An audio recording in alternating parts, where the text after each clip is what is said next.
In an age where we have so many shows that are trying to be as flashy and fast-paced as possible to get kids' attention, you miss the simpler times where a kid's show didn't really talk down to its audience and was something that both the kid and the adult can enjoy, like Bear in the Big Blue House. We do have some examples of this in the current day, with Bluey become the poster child of this notion. But there was one show that I think defined many people's childhood back in the 80s, and has stood the test of time with this notion for a good 2 decades.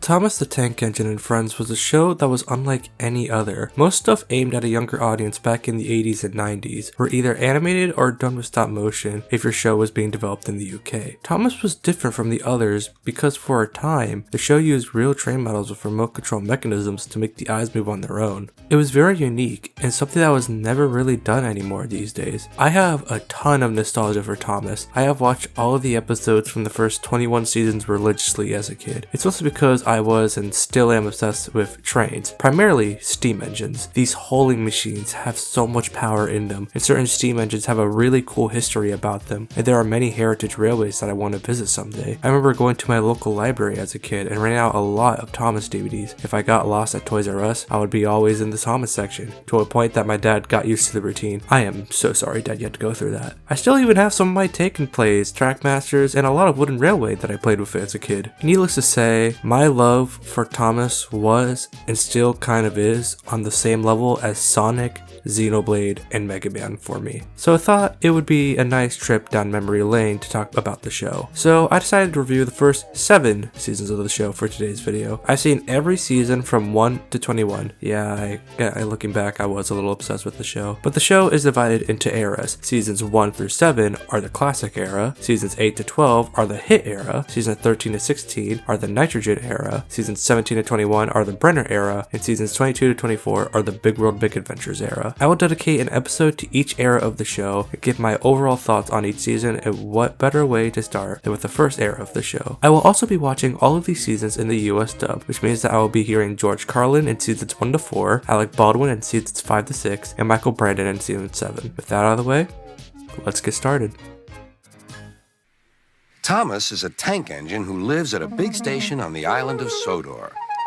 Season 1 of Thomas is a pretty good start to the show. I wouldn't call it great, especially when some parts of the season are somewhat dated now thanks to it being 40 years old, but it's a season I can see someone getting into if they gave it a try. What first struck me when watching the show back when I was a wee little baby was that these trains aren't animated or CGI like in the later seasons of the show. It's that they are actual model trains on a set with real steam being put out of their funnels and a bunch of faces that they had to make for the 7 characters that showed up in this season alone. It's something that I find really fascinating to see that they were able to make the most out of what they had and were able to make the characters express with so little faces. And I have all the respect given to the crew who worked very hard making these sets that were the size of a standard household garage. What I like about season 1 is how simplistic it feels. Now, I think most of you will agree with me here. I don't expect the first season of a show to blow me away with big bombastic stuff, since many first seasons are very rough and try to find their footing. But the simplicity of Thomas from the start is what made it iconic, I feel, and can work with just about anyone.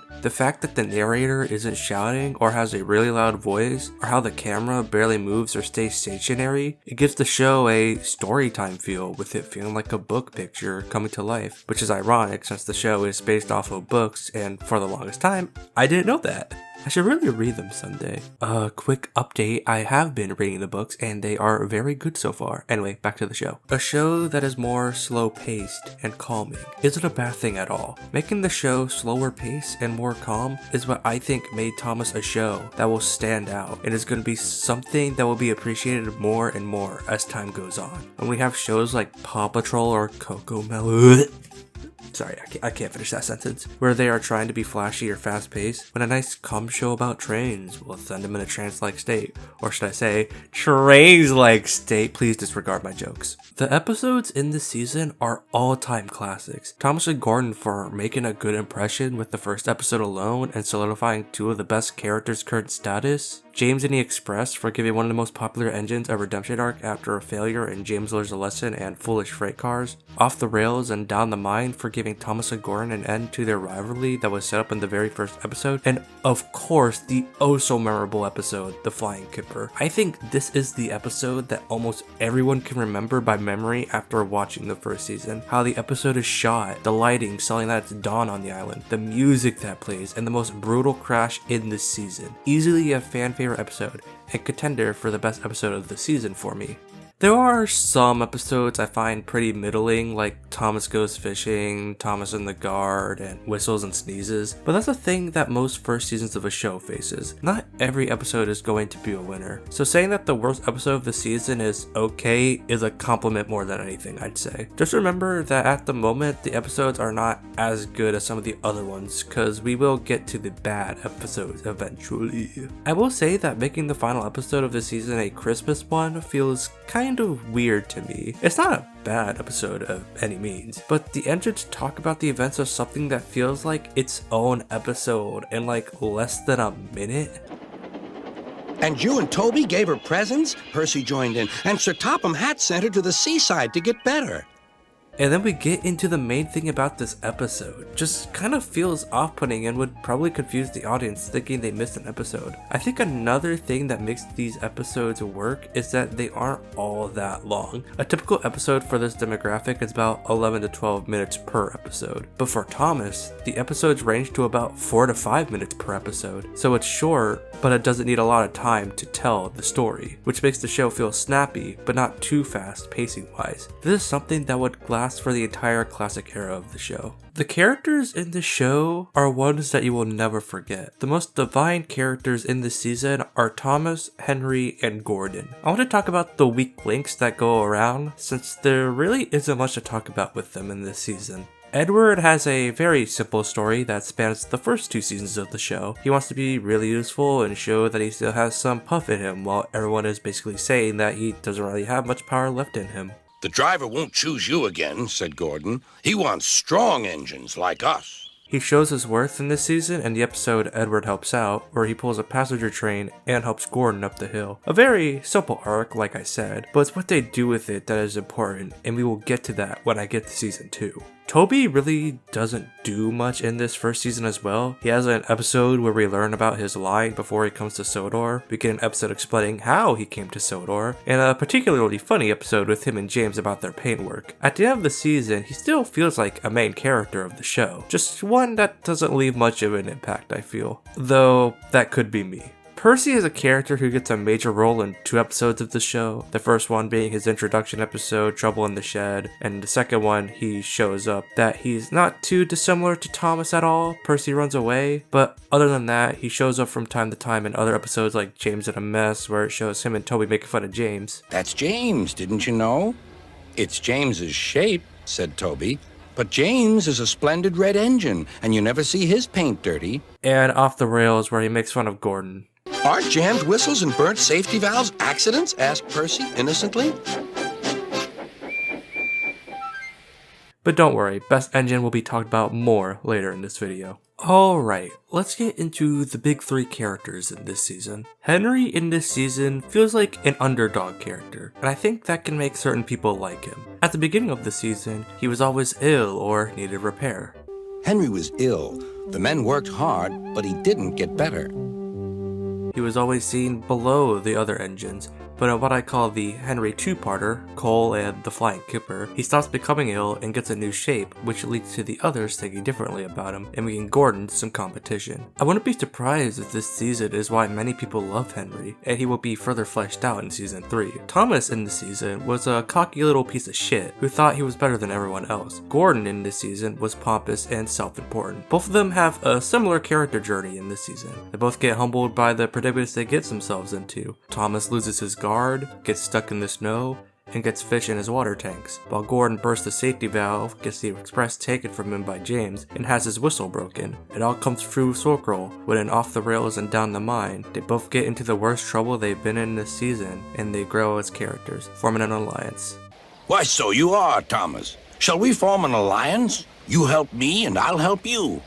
Right you are, agreed Thomas. It's like poetry, sort of. It rhymes. Overall, while I do prefer some of the other seasons over season 1, I do think that it is a good season of a kids show, and it will stick with you after seeing it. The simplicity of this season is admirable. The episodes are mostly consistent in quality. Henry, Thomas, and Goran are highlights of the season. But the later seasons of the show are more memorable for many reasons and leave more of a sticking point for me. But this still is a season that shouldn't be slept on. A solid 8 out of 10.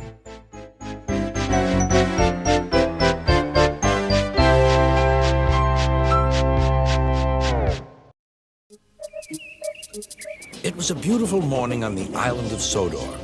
Thomas the Tank Engine's blue paint sparkled in the sunshine as he puffed happily along his branch line with Annie and Clarabelle. Season 2 is a season that I feel does some things better than Season 1, and some things that keep it from being above Season 1. Guess that's my hot take of this video. First off, the look of the season I feel is trying to lean more towards realism with sets that look more grimy and industrial than the more children's book feel that Season 1 was going for. Now, I think that this is all personal taste, but I prefer the more storybook feel of the first season over the more grimy industrial feel of Season 2. Not saying that the industrial feel is bad at all, it has a charm to it that makes it stand out from Season 1 and arguably the other seasons in this video, but the brighter colors of Seasons 1, 3, and 7 are just the way I like the show to look. But the season does have improvements in terms of the filmmaking techniques. I said in the Season 1 section of the video that the camera barely moves or is left in one spot for a certain set, since they were working in a smaller space, and I thought that was a pro since it made the episodes feel like pages of a book coming to life. But here in Season 2, they do so much more with the camera. They play with panning shots, tracking shots, and zoom-in shots.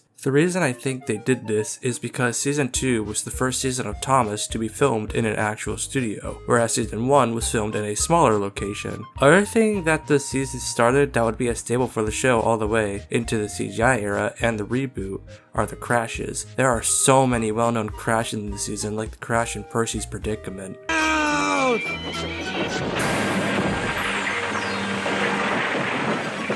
It shows how much of a bigger budget Season 2 was given compared to Season 1, and I think it's a great thing. Now, in terms of episodes, I think they are pretty good, but there are a few episodes in this season that don't really do it for me. Now, for some context on this season. During the first 2 seasons of Thomas, the crew had to use stories from the books written by the creator of the IP, the Reverend W. Awdry, or his son, Christopher Awdry, who later continued the books in 1983. Now, that's not a problem inherently, since by the production of Season 2, there were 20 books that they could adapt, except for the fact that the books weren't really about Thomas. Now, I know most, if not all, Thomas fans know this, but the Railway series wasn't about Thomas. It was an anthology series, where the stories would take place in a different location of the island and focus on other characters. So pickings for Thomas stories were very slim. Most of the Thomas stories were adapted in Season 1, so if they were to adapt more stories for the season, there wouldn't be much Thomas. So they commissioned Christopher Awdry to write a book all about Thomas, so that they can be used in the second season of the show. 3 stories from the book were used in the show: Thomas, Percy, and Nicole, The Runaway, and Better Late Than Ever. As fascinating as this is, I do think the episodes they chose to adapt for this season are not all that good. The Runaway is probably my favorite of the 3 since there is a cool chase scene at the end, but that's really about it. Thomas, Percy, and Nicole in the books was the first part of a story between Thomas and Percy, with the last part being in the last story of the book, Drip Tank. So it makes Thomas, Percy, and Nicole kind of a weird season premiere, and it's not an interesting episode to me. Better Late Than Ever is definitely getting my pick for the worst episode of the season for me. It's overall a pretty boring episode to watch. I would also say that A New Friend for Thomas is an episode I didn't really enjoy much. I like learning more about Trevor, but not much happens in this episode aside from setting up the harbor. However, there are episodes I really like in this season. Percy Takes the Plunge is one I always liked as a kid, since it was more Percy and it was really cool seeing them put an engine somewhat in water. The Duck and Diesel trilogy is one that I really enjoyed more with time. The Deputation kind of feels like a Christmas episode to me, probably because it takes place during winter, and it is a nice bookend to the whole twins' trials of Sodor, and it is my second favorite episode of the season. But we all know that Edward's exploit is like the episode of season 2 that everyone adores for all the right reasons. This is the bookend to Edward's character journey throughout the season, and the show for that matter, and it's such a perfect way for Edward to go out on, and it is definitely my favorite episode of the season, an easily top 10 classic era. Kinda strange this wasn't the season finale, but I guess we gotta have the Christmas episode as the last episode of the season, but whatever. Let's move on to the characters in this season. The character I don't have much to talk about is Toby. Don't get me wrong, I really like Toby, but he's only really there in this season to be a second hand to Percy, like when Percy decides to play a trick on Thomas. Percy chuckled. Do let's pretend I'm a ghost and scare Thomas? That'll teach him to say I'm a silly little engine. Toby promised to help. I really like this because it shows that Percy looks up to Toby, and I'm all for this friendship, especially after reading more of it in the books. Thomas in this season, I would say, has changed to become more of a bitch in this season. In almost every Thomas appearance, he is mad at someone or has something to say about someone. He gets mad at Percy in almost every episode they are both in. Your ugly phiz is enough to frighten anyone, said Thomas. You're like, ugly indeed. I'm Green Caterpillar with red stripes. He gets mad at the big engines for making him late. He is jealous of Duck after he returns from the works. Annie and Clarabelle told him how well Duck had managed. Thomas was so pleased to be home that he soon forgot to be jealous. It thinks Trevor is inferior to him. I do like this version of Thomas, since we hear some savage comments from him, but I do prefer the seasons after this one in terms of Thomas, since it builds off what happens after season 1. Gordon, James, and Henry in this season are mostly together and rarely if ever apart, and I am personally not a big fan of this. Gordon gets focused in the episode Wrong Road, and James is integral to Edward's journey in this season of the episode Old Iron, but that's really about it. This is something that makes season 2 less than season 1 for me as well. If it was for an episode or two where they were together, I would be okay with that, but it's basically the entire season, and it makes me wish that they had more episodes where they were apart and did their own thing, especially for Henry. Okay, let's talk about Percy now. I'm not gonna mince words here. Percy is my favorite character in the series, especially in seasons 2 to 6. Percy was kind of a nothing character in season 1. He had 2 episodes where he was a focus and was then a background character for the rest of the season. But in season 2, we get more Percy and I love it. At the beginning of the season, he was naive and got taken advantage of by Gordon, James, and Henry. But after Duck comes into the picture, he learns to stand up for himself. When you compare Percy in the Signal to Ghost Train, you can tell a difference in his character right then and there. We had spoken of backing signals, put in James. They need extra special care, you know. Would you like me to explain? No, thank you, James, said Percy. I know all about signals. Percy was a little worried. Percy chuckled. Do let's pretend I'm a ghost and scare Thomas? That'll teach him to say I'm a silly little engine. While this isn't my favorite Percy season, the season feels like a stepping stone to what to expect later on, and I give the season a ton of credit for that. Edward was also an engine that went through a lot this year. Edward at the beginning of the season was someone who was starting to show his age, and who the big engines thought was useless. Edward was getting old. His bearings were worn, and he clanked as he puffed along. He should give up and be preserved before it's too late. But Edward really didn't care about all of that. He just wanted to be really useful. It all comes together in Edward's exploit, where he gets severely damaged taking a passenger train home, and does his best to carry on in the worst conditions he is given. This episode, along with all of the other times he's shown up in this season, really shows what character Edward really is. And I think that this is the best Edward season by far. The new faces of the season are interesting. Duck is probably the most important of them all. Duck is someone I liked more in this era of the show than in the later ones. The later season's portrayal of Duck is one I am not a big fan of. They make Duck very two-dimensional and it gets tiring after a while, but the earlier seasons do more than that. He is someone who isn't easily taken advantage of. He can stand up for himself and doesn't take shit from the big engines, and that's why I like him. Do they tell you to do things, Percy? Yes, they do, answered Percy. Right, said Duck. We'll soon stop that nonsense. This isn't my favorite Duck season, but it's nice that they showed us that he's different from the other tank engines. And obviously, we can't talk about Duck without talking about Diesel. Diesel is a character I always liked in the classic era of Thomas. He is someone who is methodical and manipulates others. He does this 4 times in the show, and seeing Diesel like this, even in the worst of Thomas, is always a great thing, like in Day of the Diesels and the CGI seasons that do more with him than I expected to like. Great addition to the cast overall. Bill and Ben are characters that are one-trick ponies, but I quite like that one trick. They play tricks on the other agents, and it can lead to some memorable moments in the show. No, Bill. This lot's useless for scrap. We'll take it to the harbor and dump it in the sea. Gordon was alarmed. I'm fine with this as long as they are spammed every season and has something else to do, like in the next season we'll talk about shortly. I don't have much to say on Boko. I like that he juxtaposes Diesel in terms of Diesel's being mean and evil, and that he deals with Bill and Ben's bullshit, but that's all I have to say about him. I also don't have much to say about Daisy. Even though she's mostly in this season, she's a diesel railcar who does whatever she wants. She works at that and makes Percy mad about her. I love that he hates her ass, and I'm talking about Percy again, aren't I? I will say I am glad she stuck around because she comes back in the CGI series and her episodes in the Brenna era are great. Harold is also one I don't really care for. He's like Daisy in the season where he makes Percy mad, and I am all glad that he came back in season 6 and was in season 20's Letter to Santa. But yeah, he just exists in this season. And while they were introduced in this season, I think I'll bring up Donald or Douglas in the next season since they kind of don't get much in this season as well. Overall, season 2 is still a good season. Not bad whatsoever. There are some all-time classic episodes in this season, more impressive camera work, we got more Edward and Percy, and new characters that would be kept in the show till the end. All the problems that I have with season 2 are mostly from personal preference. Just because I'm not a big fan on the grimy industrial look of the season doesn't mean that I think it's bad. But at the end of the day, it's still classic Thomas. 7 out of 10.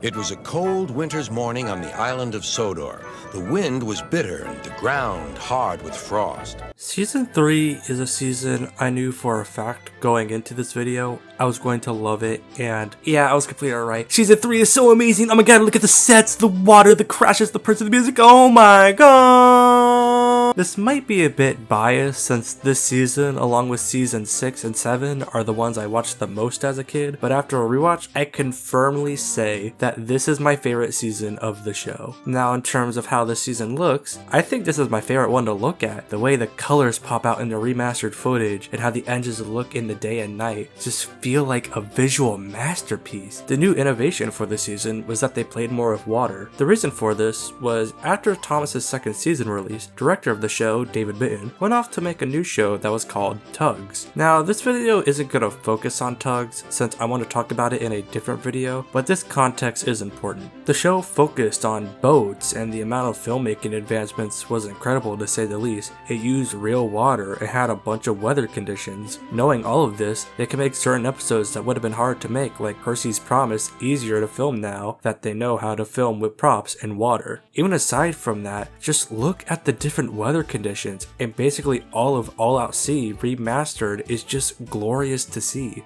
One thing I also want to mention in this season is that the music is amazing. The composers for the first 7 seasons of Thomas, Mike O'Donnell and Junior Campbell, used a more synth sound for the first 2 seasons of the show, which was normal back in the 80s, but now the music has a more orchestral sound to it, and they would stick with that sound for the rest of their run with Thomas. A good comparison to show you is with Thomas' theme. The theme overall sounds pretty upbeat, but the difference comes from the sound. In season 1, it has the synth sound that is synonymous with what they were working with.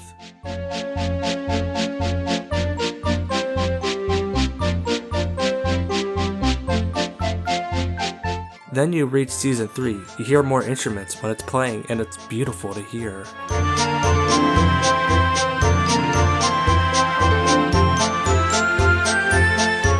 And this season contains some of the most well-known music in the show, with the likes of Escape and the ending of Henry's Forest.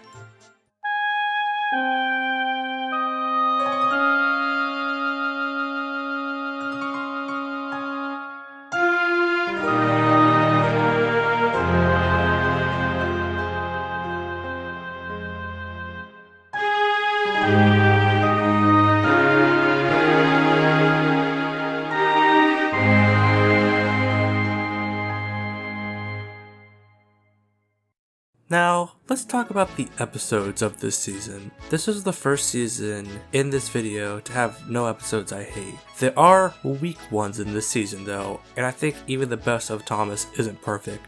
So let's start with them. I think One Good Turn to be the weakest episode of the season. And I think it wouldn't be a weak one if it wasn't for where it is placed on the episode release. One Good Turn feels like it's supposed to take place before Heroes, but in the episode order in the US, it's the last episode of the series, which makes it a pretty underwhelming finale, when I would say that Thomas and Percy's mountain adventure was a fantastic finale, underlaying all that was amazing about this series. But One Good Turn is not a bad episode, just an underwhelming one to think about and watch. A lot of people say No Joke for James is a weak episode, but I personally like it for it shows more of James's character than in the previous 2 seasons, and even the books from what I've read. But I won't deny that Percy, James, and the Fruitful Day is a weak episode as well. Only saved by the Percy and James rivalry that I will always eat up, but another weak one that is still pretty good. Okay, time for the amazing episodes now. This season has some all-time classics that will leave an impact on anyone who watches it. The episode that comes to mind when I think of this is Percy's Promise, merely for the fact that the episode was made with half an engine being in water, and with its glorious rain effects and working water sets. This is one of my favorite episodes of the classic era, since it feels like a continuation of Percy's character, and for the situation he is under.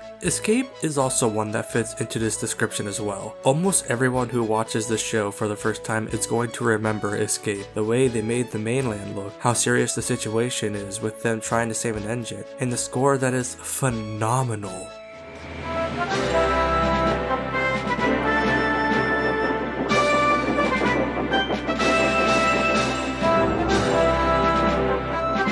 Now, for other episodes I think are pretty amazing this season, Henry's Forest is a contender for the best episode of the entire show. I love how it shows us a different side of Henry that makes him stand out from Gordon and James, the softer side to him that makes him interesting, and I like that later seasons of the model era really play more into that side of Henry, and that music at the end of the episode is one that I will never forget. All Out Sea is another contender for one of the best episodes of the show. The harbor set is one of my favorite sets in the series, and I love the moral of this episode. Duck dreams of wanting to see the horizon someday by flying out into the sky or traveling on the water, but has to come to terms with the fact that he's a steam engine and can't leave his rails. After he helps someone to the hospital, he realizes his strengths as a steam engine and realizes that he would rather be where he is with his friends who care about him and dream of what's beyond the horizon than actually going there. It's a very interesting message for a kid's show, and I think it's one of the best episodes of the series.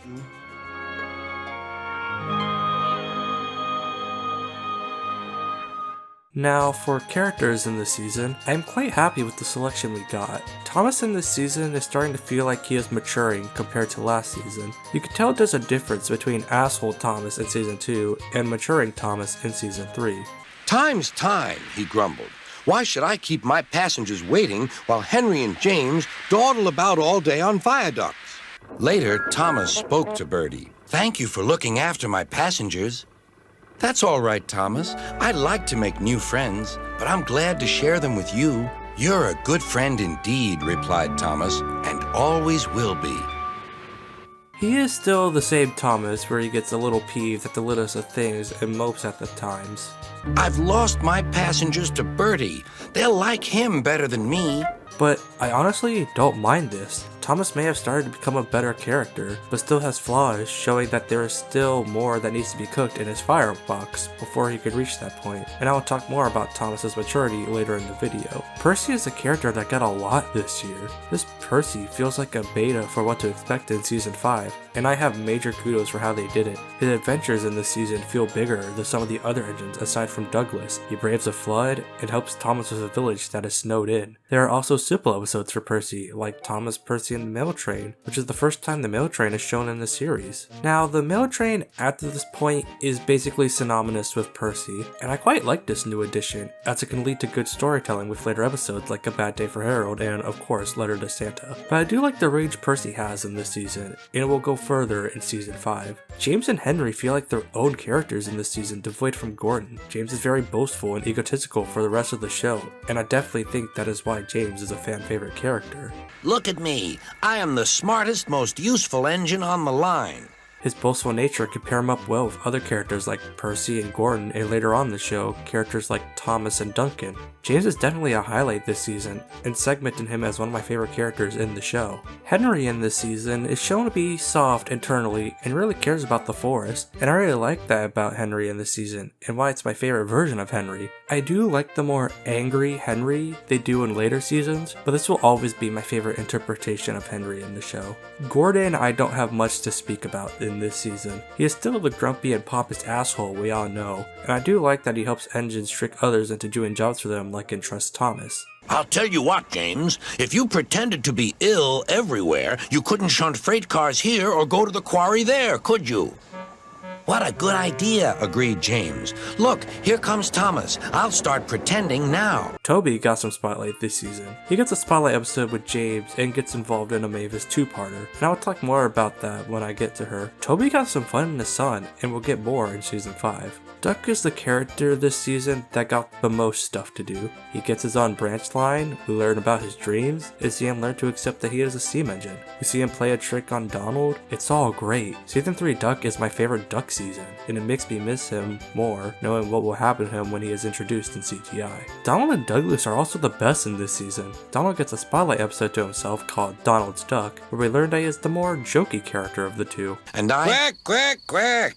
What? Ye heard? Quack, quack ye go. Sounds like ye'd an egg laid. Now wheesht and let an engine sleep. And Douglas gets a spotlight episode called Escape, where we learn that he is more serious than Donald and is more adventurous. I also love this clip here with him and Edward. And you and he have a lot in common too. We do? Quizzed Douglas. And what would that be? Scrap, said Edward quietly. Douglas gasped. Don't mention that word. It makes me wheels wobble. I really like this as it shows that there are their own characters in this season, as opposed to other shows and hell later in the series where twin characters are boiled down to arguing all the time. Speaking of twin characters, let's talk about Bill and Ben. Bill and Ben got some new things in this season. We see them in a different location in One Good Turn where they have a falling out, and we see them act quickly in Heroes where they have saved everyone from a rock slide. Also, this rock slide scene is amazing.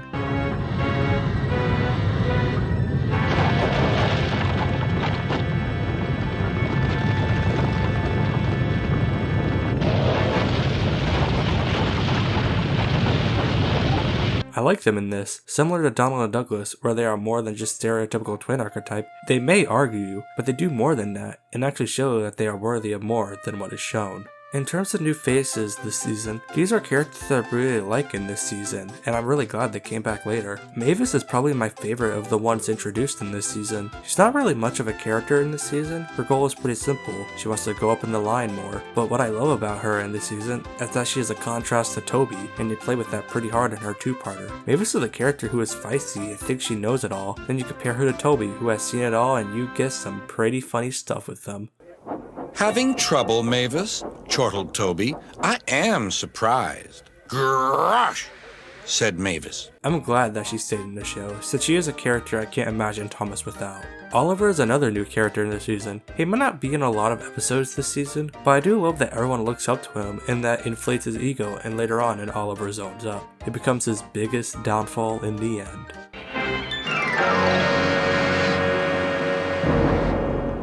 It goes to show that even characters who are looked up to even have flaws. I don't have much to say about Toad, but I will talk about him in the next few seasons, so that's why I brought him up. Bulgy's another character I really like. He is a double-decker bus who despises the railway and wants everyone to take the roads. What makes Bulgy a character I like a lot is that he comes up with schemes to get people to ride him instead of the passenger trains, and I am so glad they brought him back in CGI, since his episodes in the Big World era were the best ones. Overall, I love Season 3. This is what I consider the point where Thomas became an icon, and his popularity would skyrocket. There are many things that this season gets right, and I would grow to love it more and more with each passing year. The start of Thomas's growth throughout the few seasons, more Percy being the best character in the show, some all-time amazing episodes that stand the test of time, and so much more. It's not perfect, and I had some nitpicks here and there with this season, but in the end, I don't really care. It may not be perfect, but it's the season that is perfect for me. 10 out of 10.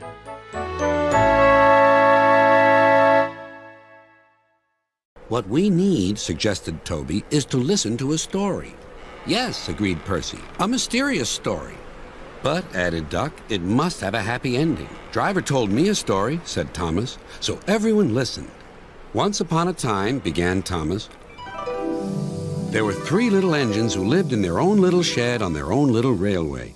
If I had written this video a while ago, I would have told you that season 4 was just a good season. Not as high as seasons 3 and 5, or even up there with seasons 3 and 5, but just one that was a good watch and gone on with my day. But after watching it for this video, and a few rewatches later, Oh my god.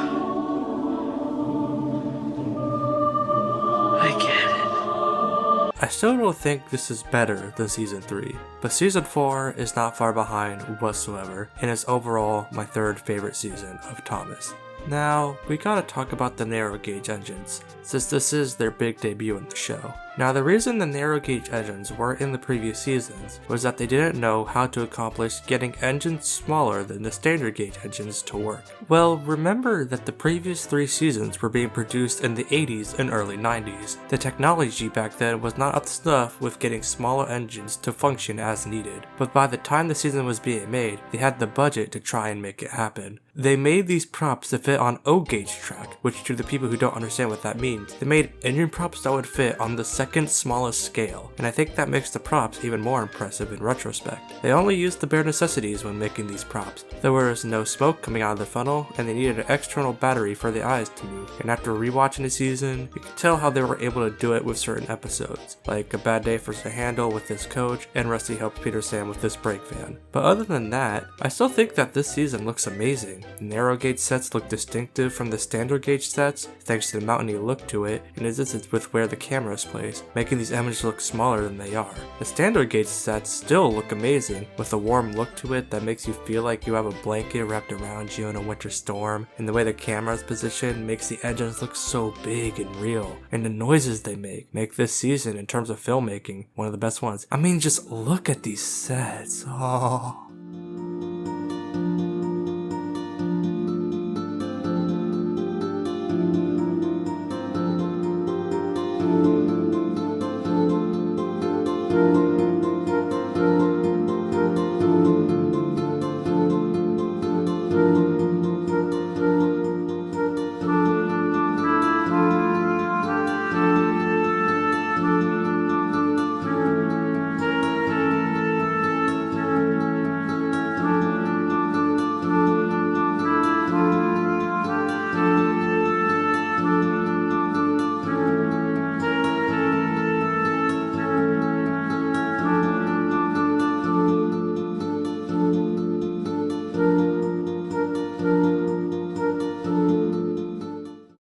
Now, in terms of episodes this season, I'd say that there are some all-time great ones here. There are some weak ones in the season that I am not really a fan of. Bullseye's feels out of place in this season. It's a Daisy episode, and this is her last major appearance in the model era of Thomas. It feels pretty out of place as well, and would have fit better in the season she premiered in. Rusty Saves the Day is a fine episode. It's about Rusty looking for an engine to run the Bluebell line, and he goes to the mainline to find the engine. This episode just kind of exists for me, since it's supposed to bridge the narrow gauge focus episodes to focusing on the standard gauge episodes with the Stephanie related stories. So it's not the worst, but you can definitely tell that this was made for that reason alone. And I think the last 2 episodes of the season, Special Attraction and Mind That Bike, are pretty weak and probably the weakest episodes of the season. There are things I like about both of them. We see Percy's relationship with the postman, and I like that. They are building more of Percy being the main engine with the mail train, and Percy almost killing Bulstrode is a certified Kino moment.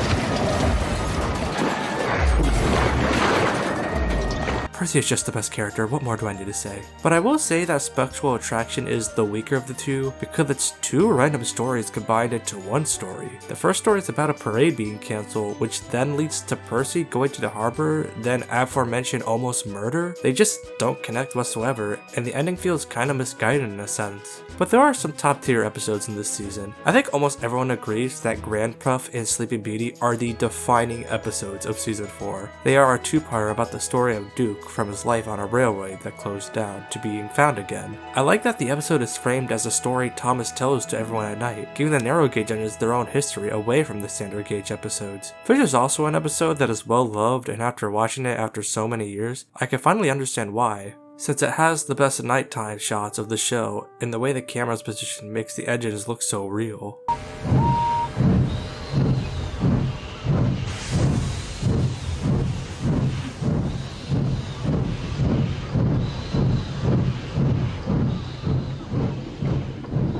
But I will say that Special Funnel is my favorite episode of the season, as it has some of the best visuals of the show, and we see Peter Sam's character journey come to an end. Now, let's talk about the characters in this season. This one will be shorter, since half the season is focused on the narrow gauge engines, so expect the talk on the narrow gauge engines to be longer than the previous characters. Toad the Brake Van, while only having one episode in this season, I really like what they did with him. In Toad Stands Up, we see that he feels bad for Oliver and wants the others to see him in a better light, so he comes up with this plan to help Oliver defeat the leader of all the trucks, which leads to disaster as always.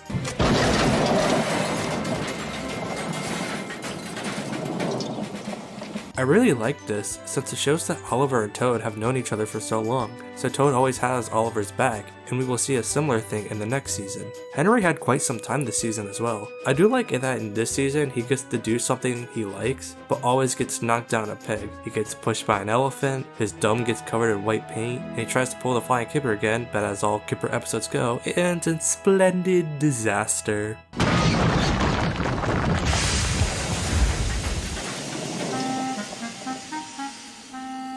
I always prefer the softer side of Henry that we got in season 3, but Mad Henry is pretty funny. An elephant pushed me. An elephant hoshed me. Thomas, I think, is important to talk about in this season. In this season, we see both sides of himself. We get the more grown-up side of Thomas, where he tells Percy a story about Duke to teach Percy a lesson. He sues Henry after Henry gets pushed and sprayed by an elephant, and tries to stick up for Gordon. Never mind, Henry, murmured Thomas. I think you were brave today, and really reliable, too. Please, sir. One at a time, replied Sir Topham Hatt. Never mind, Percy, said Thomas. It'll soon be time for work. But be careful, or you might run into danger, and Duke is not here to save you. But there's also the old side of Thomas. He gets mad about the fiasco that happened with Stephanie in the first Stephanie story, and he has his biggest crash yet when he does this.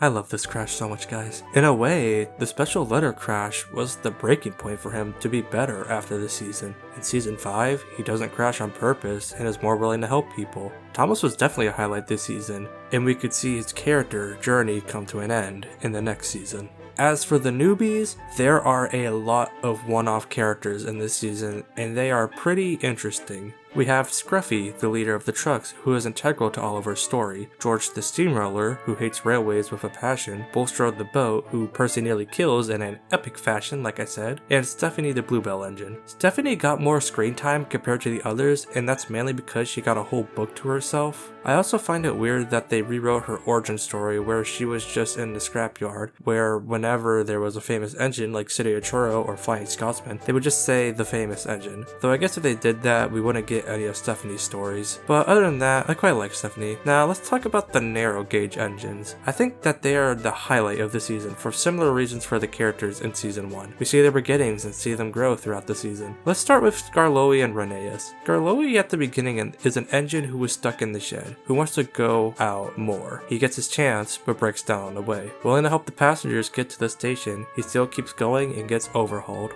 Old engines can't pull trains like the young ones can. They can if they're mended, Old Faithful, smiled his driver.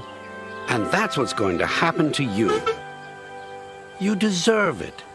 I also love that Skarloey is the one to tell Rusty off for his reaction to Duncan being derailed and telling Duncan the story of Rheneas. Shows how wise he is. Rheneas had the smallest screen time out of the engines in this season, but I love that he got a hero's journey, being the only engine working on the line. Breaks down and never sit all to save the passengers. Gallant Old Engine is the only Rhaenyra episode, but it's one of the season's best episodes. Peter Sam goes through a lot this season. We see him as a chipper young engine back in his days on the old railway, but even today, he is still the chipper engine he once was. I do like his story a lot, where he has dealt a bad hand in almost every episode this season. He loses his railway, he loses his Grand Puff, he is out of commission after an accident, and he loses his funnel, but that doesn't really stop him in the end, and he still is chipper and the best running of all the engines. I love Peter Sam, definitely my favorite narrow gauge engine. Sir Handel doesn't really go through a character arc this season, and is still the same character he was when he was younger. I think that was the point, to show that some people just don't change whatsoever, but he does deliver some savage takes in Steamroller. You swank around with your steamroller wheels, pretending you're as good as me. Actually, I'm better. Goodbye. Duke is a character who also goes through some stuff. He saves Sir Handel from careening off a cliffside, he got a 1-up on Peter Sam, he lost his railway, and was buried in a shed, and then was found again. Whenever we heard about him, it's from the perspective of the standard gauge engines. I like this, since it shows that to them, Duke was a legend and a hero. Duke? Stuttered Toby. You mean our hero? A large painting of Duke hung in the engine shed. Rusty doesn't really learn much on the show, but I think he is quite interesting from a behind the scenes look. Rusty was male in the books, but Allcroft wanted Rusty to be gender neutral, so whenever they would say male in the books, in the show it would be the little Diesel or his name. I'm Harold. Who are you? I'm Rusty, replied the Diesel. Other than that tidbit, Rusty is probably the weakest narrow gauge character. Duncan is my favorite character introduced this season. He goes through an arc of learning to accept Rusty and learning the importance of passengers for a railway, and I love that Rhaenyra's story makes him realize that. You can tell that by the end of the season he is in a different place. No passengers means no polish, and no polish means no passengers, Duncan muttered to himself. For telling us about him, whispered Duncan. I was wrong. Passengers are important after all. I love that he came back in the show for more episodes, since his episodes, even in the Hay era, were some of the best ones. Overall, I do think that this season is the weakest of the 3 fan favorite seasons of the show. It's still fantastic. The sets look fantastic and the most real with the atmosphere. The narrow gauge engines are a fantastic addition to the show, giving us stories away from the standard gauge engines with their own stories and mythos, and some fun standard gauge engines. I just think that the finale is pretty weak and the transition from narrow gauge to standard gauge feels off, but it's still a fantastic season. 9 out of 10.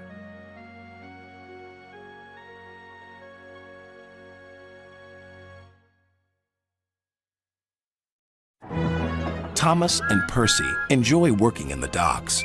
They like the sea air and the sound of the gulls.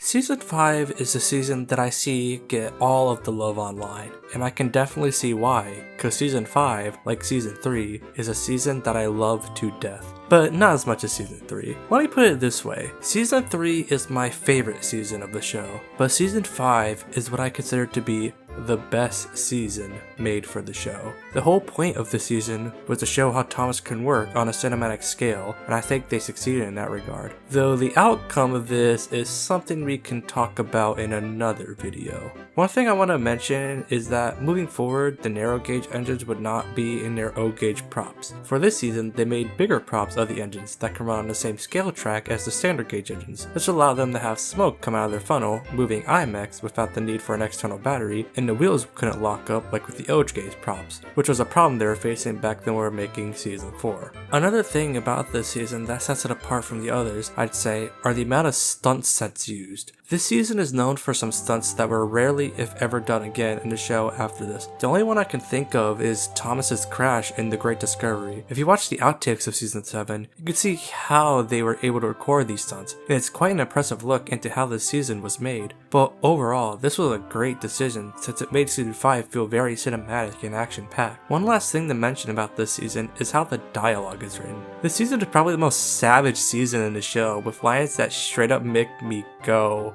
ape shit over it. This was in a kid's show. The sky's empty. Like your smoke box, Percy, laughed James. One day I'll show you just what a big engine can really do. So what can a big engine really do? Not speak to silly little green engines for a start. I'm the one who needs a new coat. Look at me. I'd rather not, retorted James. You're not a pleasant sight. Call yourself a car? You're a disgrace to the road. Find yourself a scrapyard. George just straight up told Caroline to kill herself, and it's hysterical. I kinda love this, since it shows that the characters have known each other for a long time and are just tired of it all, and I kinda wish the show kept this style of writing after this season. It's very funny. Now, in terms of episodes, there are some all-time greats in this one, and some of my favorites of the entire show. That's not to say that every episode in Season 5 is a banger, since I think there are some very weak episodes in this season, which is why I prefer Season 3. The first episode that comes to mind is Gordon and the Gremlins. This episode feels kind of all over the place with the story and how it's all structured. It starts with Gordon taking Dowager Hat to the new station, then she travels in him again, and then the dog gets upset and runs all over the station into Thomas's cab, and then the episode ends with not much of a relief or fanfare like all the other episodes in this season. It's a very weird episode to watch and think about. Not to say that it's bad, as it still has that visual style of Season 5 and there are funny moments in it, but it definitely feels a little undercooked. I would also throw Make Someone Happy as an episode I would call weak, but would say it's better than Gordon the Gremlins since James gets his just dues and it's an episode that's supposed to make you feel good in the end. But other than that, nearly every episode in the season is good to top 10 episodes material. Happy Ever After is just a wholesome episode about Percy finding a good luck package for Mrs. Kindly's daughter, and the ending makes me smile all the time. Plus, in this episode, Percy technically got some bitches. And she kissed Percy. Thomas laughed as Percy blushed bright red. Something in the Air is an episode I didn't think much of as a kid, but over time has quickly become one of my favorite episodes of the show. The nighttime foggy atmosphere that looks amazing, and how, while not the most visually impressive crash, is one I still love to look at since they submerge Henry in water and it's amazing.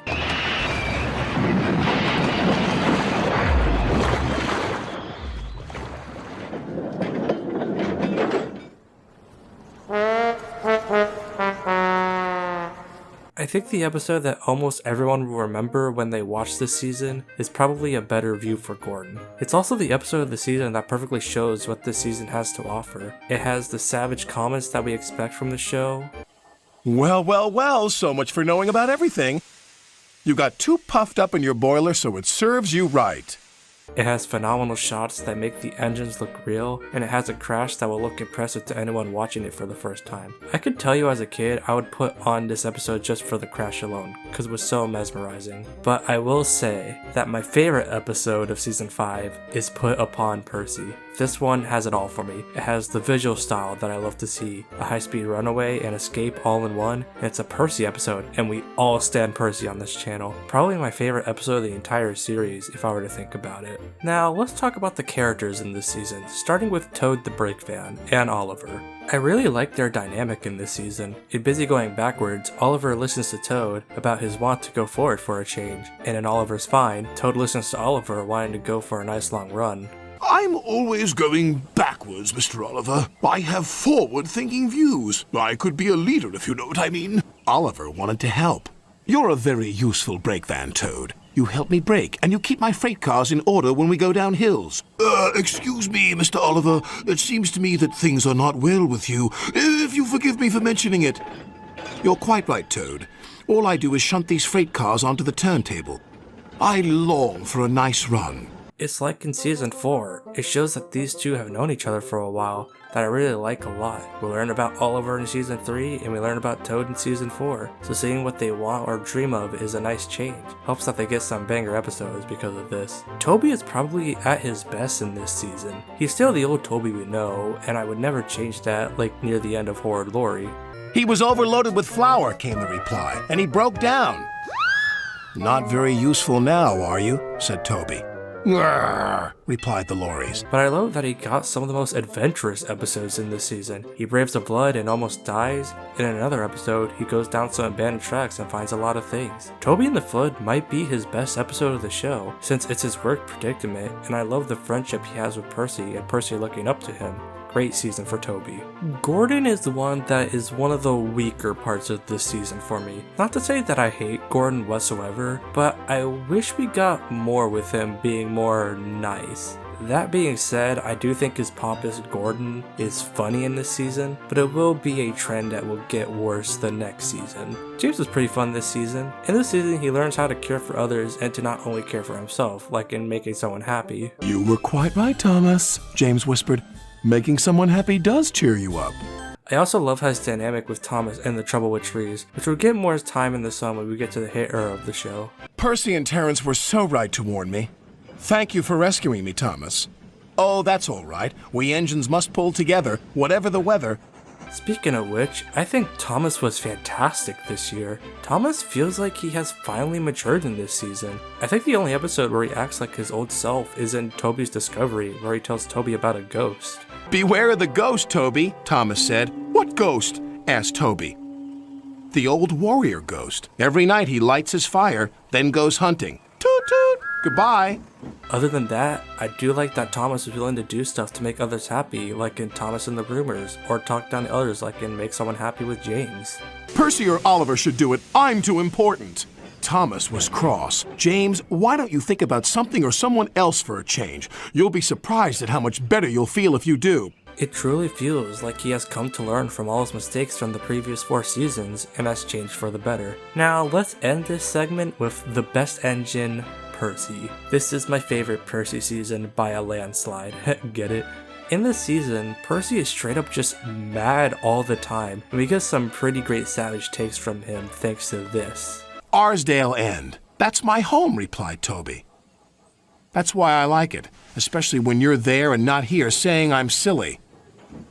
Good night. I also love the range he had in this season. He got adventurous episodes like Put Upon Percy and Thomas Percy and Old Slow Coach, but there are also calmer slice of life episodes of him like Happily Ever After or Ba. Percy was truly at his peak this season, and all that he did and how he acted. And while there would be some of that in the later seasons, it truly never felt the same after season 5. Let's get into some of the new faces that showed up this year. There are only 3 new faces that show up in this season, so I'll talk about Old Slow Coach and Derek first. Derek is the new face this season that is probably the most forgettable in my opinion. He only really shows up in double teething troubles and never has a speaking role again. He only really works as a way for Bill and Ben to prove themselves in this episode, and in that way he works, but I think he should just stand out more in retrospect if he was given more to do. So in the end, Derek just kind of exists. Old Slow Coach is one that I will like for what she represents in the episode she debuts in. She presents how even something that may be showing its age can still be used for something important, and this idea is what makes the ending of Thomas Percy and Old Slow Coach very wholesome. But other than that, there's not much to say about Old Slow Coach. Finally, there is Cranky. Cranky is probably the most iconic character to come from season 5. He is a Darkyard crane who looks down on the engines both literally and figuratively. His debut episode shows that he is someone who takes no nonsense and isn't afraid to make fun or talk down to the engines. If you put these freight cars on the inside lines, then I wouldn't have so far to travel. Rubbish, said Thomas. No crane has ever complained before. Well, I'm complaining now. When he still shows up in the show, he still somewhat acts like this until the Brennan era of the show. It still shocks me that he is in the reboot, and I think that shows how much of an impact Cranky made on the show, and I wouldn't change anything about that. In the end, season 5 is definitely the show's magnum opus. I may prefer season 3, but season 5 was what 14 years of making this show has led up to, with all that it added, with stunts, calm episodes, savage takes, and characters galore. In retrospect, if Thomas and the Maldroke wasn't conceptualized, we wouldn't have this season, and honestly, even after what happened after that movie, I wouldn't trade it for the world. 10 out of 10.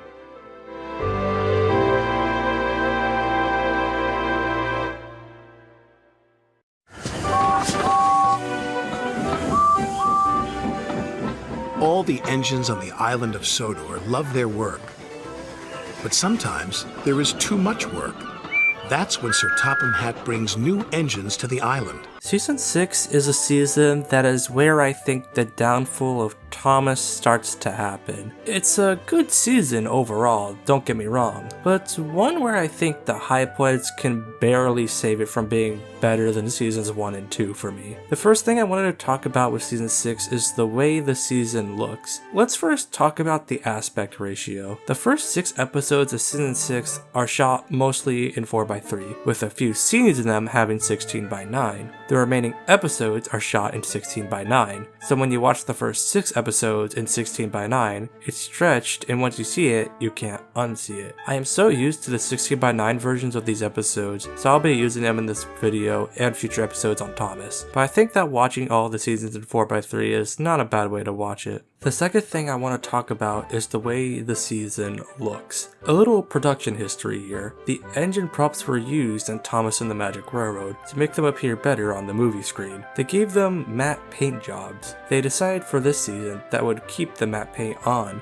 I feel like this is because they wanted to not give them the darker glossy sheens that made them look real so that kids would see them as toys and buy them off the shelves. So they made the color palette this season pretty flat to make them stand out, and I am overall not a big fan with how the season looks. It makes the world look more drab than anything, but other than that, this is still classic Thomas with the sets and how the show is filmed, so if the worst thing I'd say about season 6 is the color palette, then it shouldn't be that bad. Now, in terms of episodes this season, this is where we have to start talking about the bad episodes of the show. In the previous seasons, I said that there were weak in them, but none that were outright bad. But this is the season there are some pretty bad episodes in this bunch. The first one I want to mention is Middle Engine. This episode shouldn't really be my least favorite, since it's a Percy episode and we get the Percy and James Riley that I love oh so much. But it's an episode I don't like, since it has Ari and Bert in them, and one of the dumbest accidents in the show. In fact, there was another Percy episode in this season that I hate,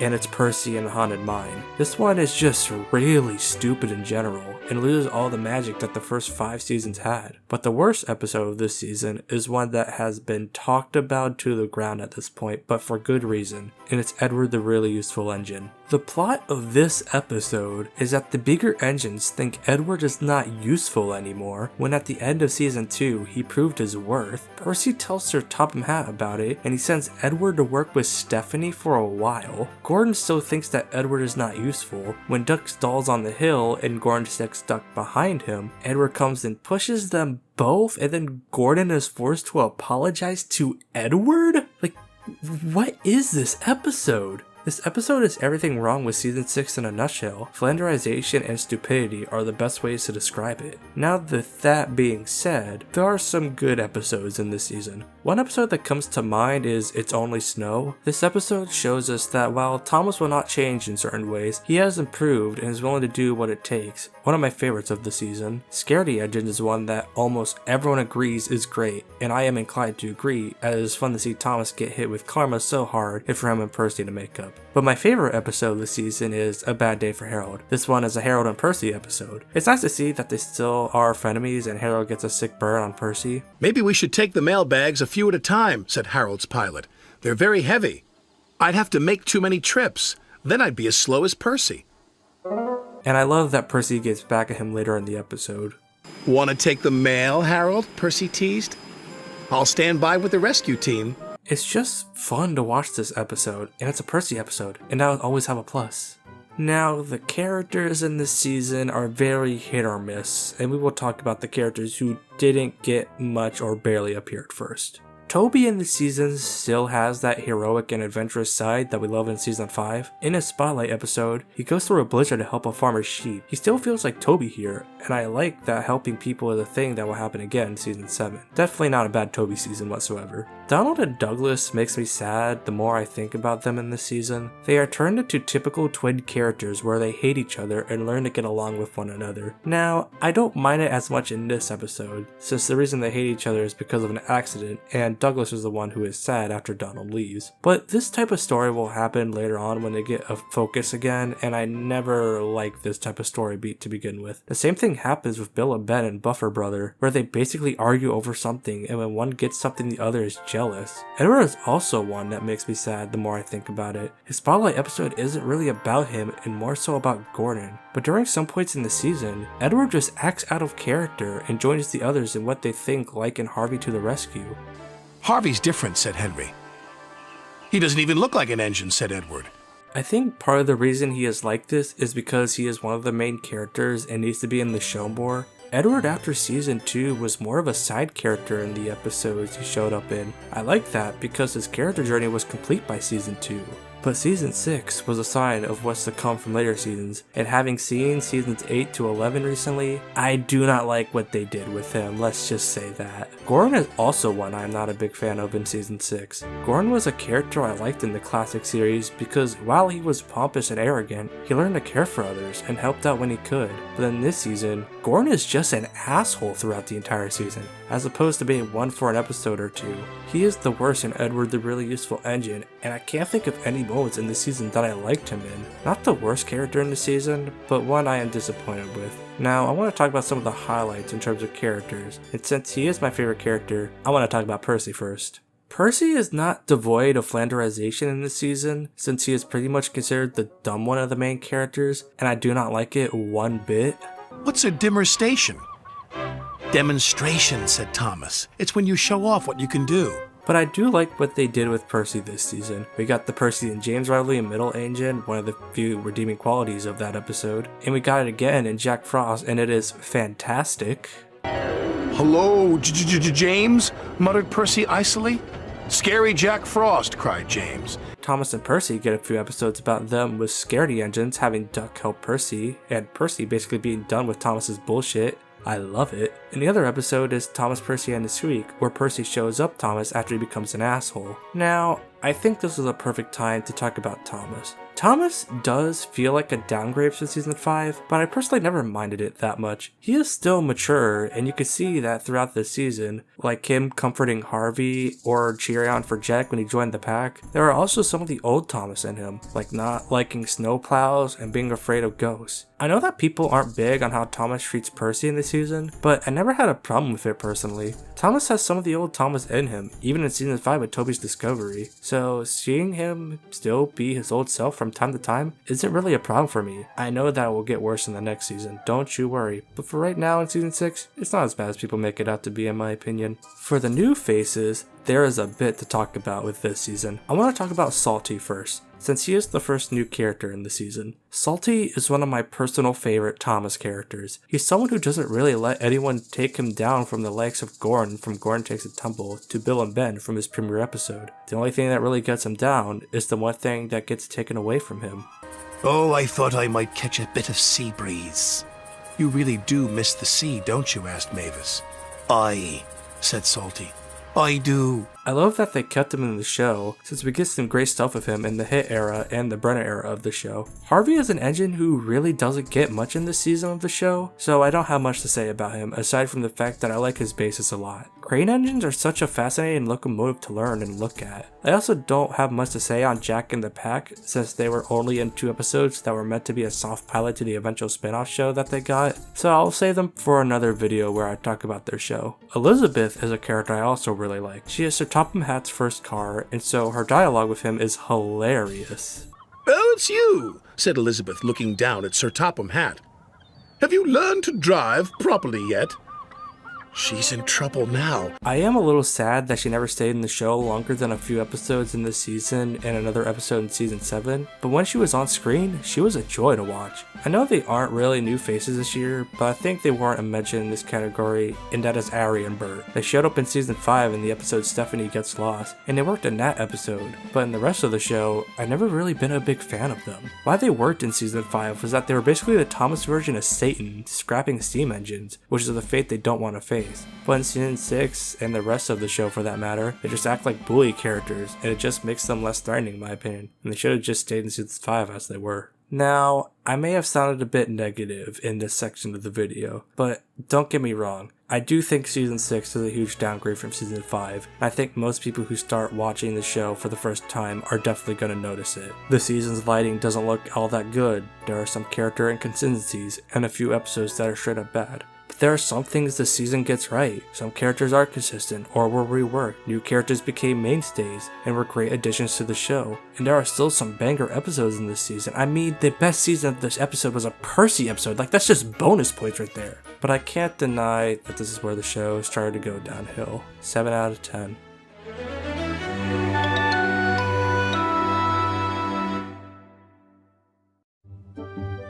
It was a splendid day on the island of Sodor. Thomas was taking Annie and Clarabelle back to the yards.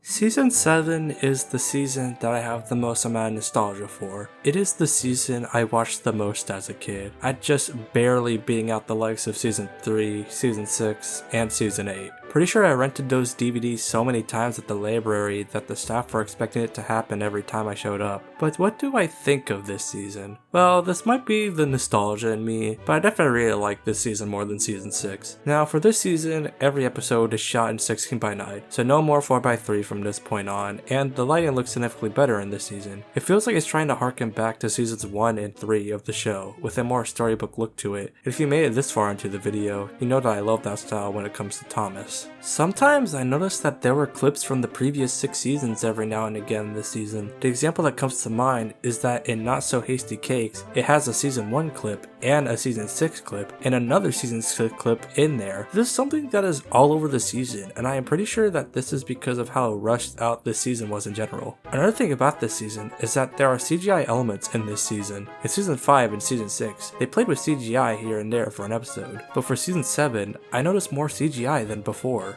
The snow and rain effects are CGI, the lights and salty seaside tale are CGI, and the sparkle effect here at the harbor is CGI. Just something I found interesting about this season. One last thing I want to mention this season is that there are 2 different scores for Season 7. There's the score by Mike O'Donnell and Junior Campbell, and there's the score by Robert Hartshorn, who would go on to do the music up until Season 19. The reason for this change was that Hit Entertainment owned the rights to Thomas and wanted the show to go under a new format, so when distributing Season 7, they aired it in between Season 8 episodes, so they got Robert Hartshorn to do the music for Season 7. Now, let me just say that I am not at all musically gifted, I just like what I listen to and tell you if I like it or not, and as of right now, I prefer the Robert Hartshorn music because that's the one I'm used to the most, but the Mike and Junior music is not bad. The Mike and Junior score is definitely slower than the previous seasons when you hear songs like Henry's theme and Thomas's theme.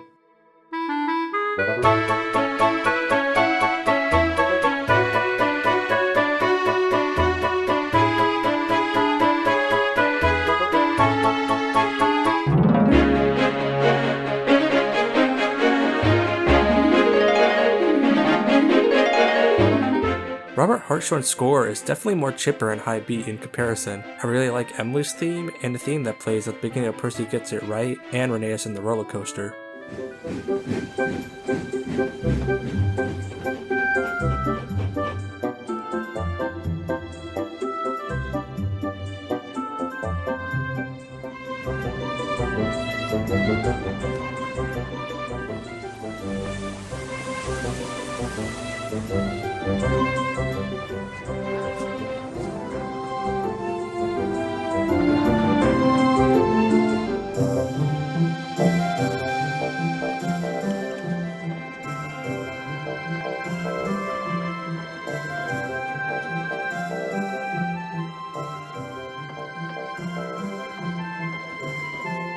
Now, in terms of episodes, this is one I definitely think I prefer over Season 6 in retrospect. That's not to say that there are bad episodes in this season, and we will get to them, but the good ones I generally enjoyed more than the good ones in Season 6. But to start with the bad, we do need to talk about the old bridge and Rheneas and the roller coaster. These episodes are pretty bad for all the reasons any Thomas fan could tell you. Skarloey and Rheneas are both out of character in their spotlight episodes. I can somewhat understand it with Skarloey and the old bridge, since dangling over a bridge is definitely something trauma-worthy, but in the end, it feels out of character for Skarloey. There are other episodes I'm not a big fan of, like The Grand Opening and Salty Stormy Tale. Since the first one is somewhat boring and Salty Stormy Tale is cool for half of it, the other half butchers Thomas's character. That being said, I do think that there are some great episodes in this season. One episode I think we can all agree on that is excellent is Gordon and Spencer, showing us how far Gordon has come from the previous seasons, while introducing us to a new character who stood out and made an impact. Another episode I really like is Spotless Record and Something Fishy, as they are both Arthur stories where we see his first days on the island and where he would be for the remainder of the model run of Thomas. These two episodes show us a lot about Arthur, and I think that is why he is well liked in the series. I also really like Toby and the Windmill. It's not a super memorable episode compared to what the rest of the season had to offer, but I really like that the scenario of this episode has the great model work, and it's Toby. Toby is amazing. And I think my second favorite episode of the season is 3 Cheers for Thomas, because it definitely feels like a bookend to Thomas's character journey and for show in general. Really solid season end. The characters in this season are all over the place. I can't talk about all of them since a good chunk of characters don't really have a lot to talk about, like Percy. I am so sorry, best engine, you will still be the best engine in my heart. So I'll talk about the ones that I think are interesting to talk about. Thomas is one I am heavily mixed on. There are moments in this season where Thomas feels like the Thomas we knew back in season 1 of all places, where he would pull tricks on the other engines or make fun of them, and I personally never really liked this. We had 6 seasons of growth from him, and to suddenly go back on what he used to do feels out of character for him. Now, the only episode I think this is warranted is What's the Matter with Henry, since Henry being ill is something that hasn't happened since season 1, so to go all that time without being ill is very peculiar to the other engines, aside from Emily, who is the new engine in this season.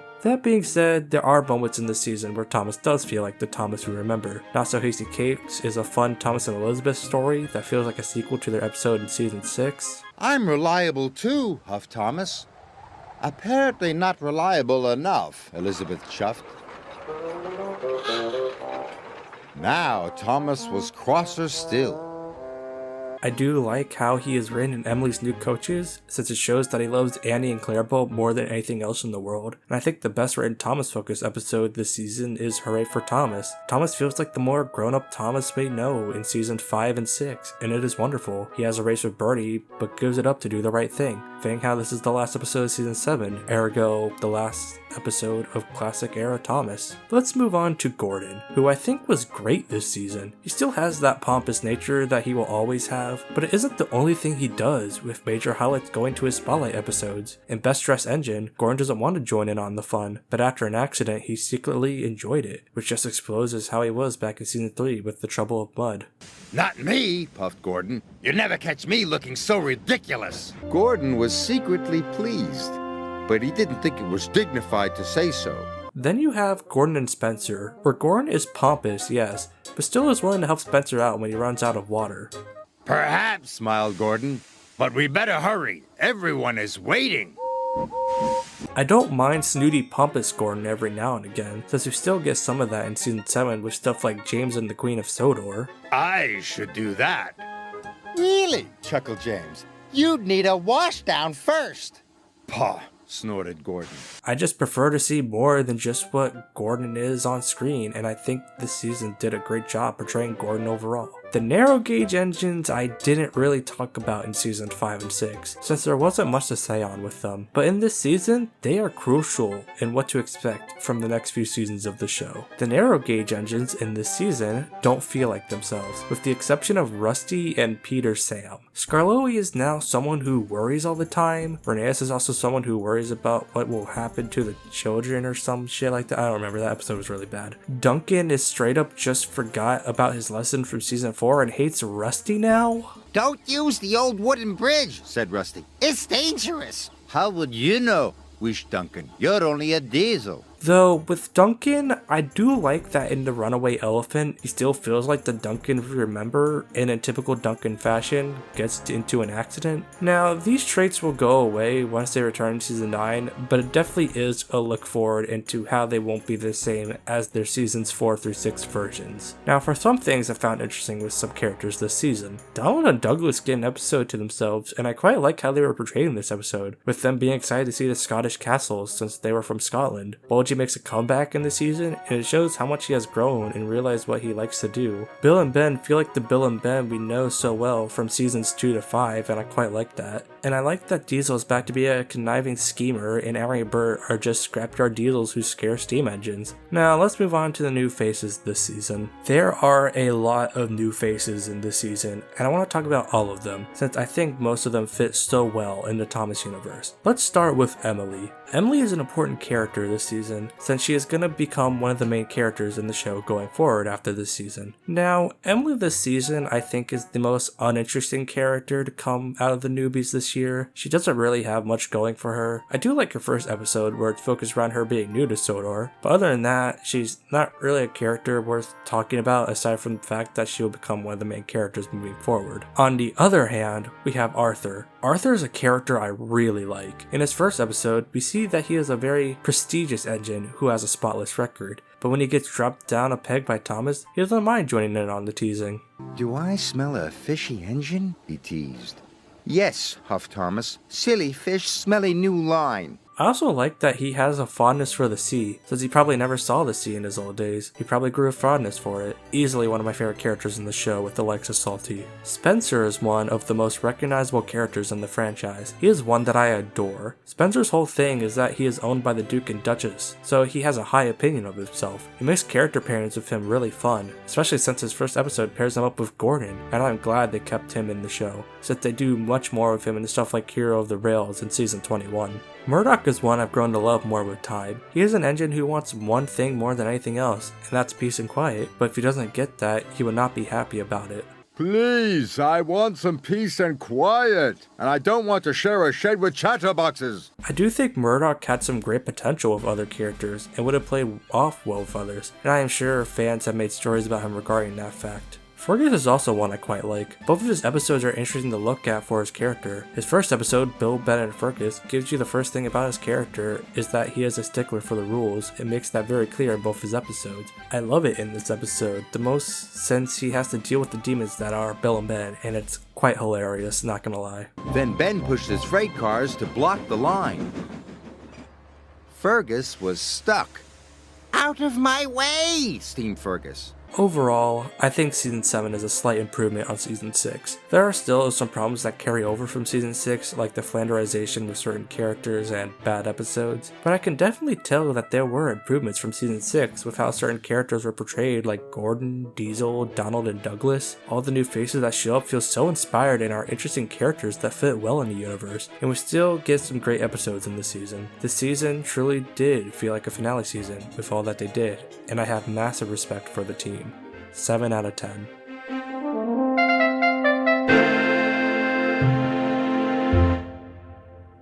And that was the classic era of Thomas. Overall, a very good run of children's TV that was different than what was playing at the time, even back in the 1980s. With time, I have grown to respect it more and more, especially comparing it to some of the later seasons, even if seasons 17 to 21 are really good, and the few gems that are in seasons 8 to 11. There's something about these 7 seasons that you can't get anywhere else, it can't be replicated, which is why I think people who watch the show can't stop thinking about it, and people try to replicate that feeling with stories or adaptations of their own. I think that says more than anything. Now for a story I want to tell relating to this video. For the longest time, I held off this video and didn't really want to publish it because of what people might think of me, because I'm doing a video on a talking train show that I grew up with and loved more with time and age. There's actually a term in psychology that explains this, and it's called masking.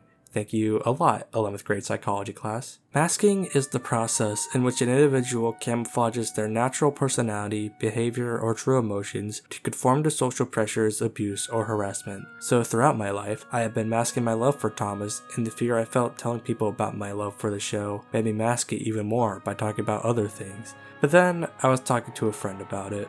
I want to thank one of my best friends, Alec from the Side Questing Gentleman review show, or the SQG review show for short. He told me not to hide the fact that I really like this show, and truly embrace a part of me I had kept secret for almost a decade of my life. Without him, this video would not have been possible, and I realized there's more I could talk about with this franchise. A Jack in the Past spin-off show, the Tug series, the Hit era, the Brenner era, thoughts on the Railway series books, all the movies they made, and so many more. If you take away anything from this video, it's this. Don't be afraid to talk about what you like. Even if it may be something you are ashamed of to admit, I have been dealing with it for a while, and if I can try to get used to it, so can you. If any of you are interested in the show, the most accessible way to watch it at the moment is Amazon Prime. They have all 7 seasons I talked about in this video. I hope you all enjoyed the video, and as always, have a nice day.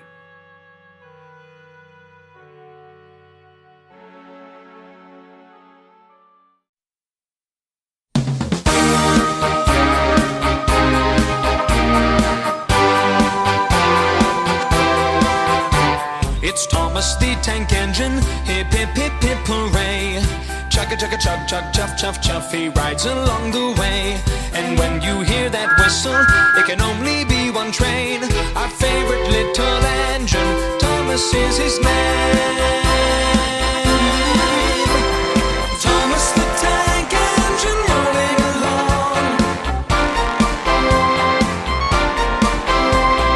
All of his friends will be coming along. Thomas, we love you. He's a really useful engine with a heart that's big and strong.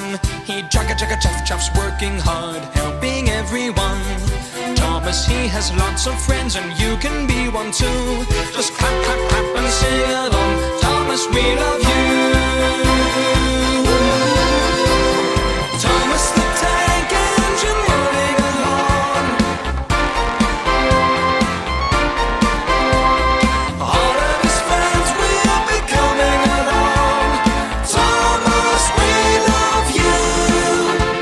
There's Gordon and Henry, Edward, James and Toby, Annie and Clarabelle. Don't forget Percy, Terence and Bertie, Diesel, Duck and Daisy. Lots more friends for you.